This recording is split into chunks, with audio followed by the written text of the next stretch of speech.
Në prag të takimit të nesërm të liderëve që e ka iniciuar kryeministri Kristian Mickoski, për momentin ende është e paqartë se kush do të ulet në tryezën e bisedimeve rreth ligjeve reformuese dhe propozimit për shfuqizimin e qeverisë së përgjinës. Partneri qeveritar vlen ka paralemruar se do të marrë pjesë me dy përfaqësuesit e vet, Bilal Kasamin dhe koordinatorin e grupit parlamentar Bekim Çokun. Ai deklaroi se do të mbështesin propozimin e Mickoskit për shfuqizimin e qeverisë teknike. Dhe Vleni ka planuar që të marrë pjesë. Në takim do jetë zoti Bilal Kasami, një nga liderët e Vlenit dhe kryetari aktual i komunës Tetovës dhe unë si koordinator i grupit parlamentar. Formati është 1+1, pra lideri dhe koordinatori, kështu që do jetë zoti Bilal Kasami dhe unë në takimin e nesërm. Kryetari i LSDM-s Venko Filip që refuzoi menjëherë ftesën me arsyetimin se janë kundër që në të ardhmen të mos ketë qeveri teknike, e cila siç tha ai është garanci për zgjedhje të ndershme, ndërsa për ligjet reformuese do të votojnë në kuvend. Nga partia dhe sot e konfirmuan këtë qëndrim.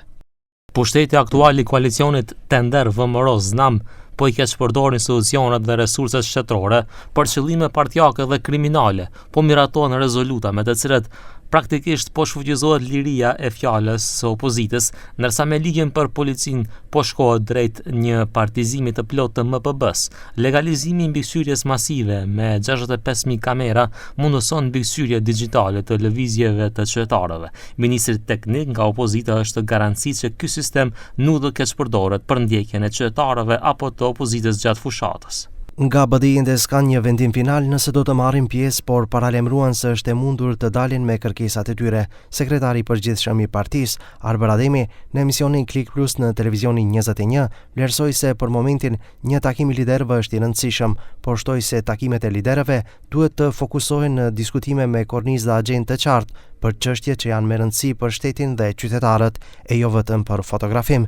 Nëse BDI merr pjesë në takimin e liderëve, Ademi deklaroi se në tryezë do ta vendosin çështjen e integrimit të vendit në Bashkimin Evropian dhe disa tema të tjera të rëndësishme për qytetarët. A është e nevojshme të diskutohet për çështje të cilat janë me rëndësi thelbësore për shtetin dhe qytetarët? Unë mendoj se po. Mirë po, ai takim i liderëve duhet të ketë dialog me substancë, duhet të ketë një dialog me kornizë, duhet të ketë një dialog me agjendë mirë të definuar dhe mirë të përcaktuar. Edhe jo një takim sa për një fotografie dhe për disa pamje të cilët do të shkojnë në lajmet e ditës. Pjesëmarrje në takimin e liderëve paralajmëruan edhe nga partneri qeveritar Znam, si dhe nga Levica, nga ku thanë se do ta pranojnë shfuqizimin e qeverisë teknike, por vetëm nëse vendoset një njësi zgjedhore dhe sigurohet qasja e barabartë për përfaqësimin mediatik në periudhën parazgjedhore.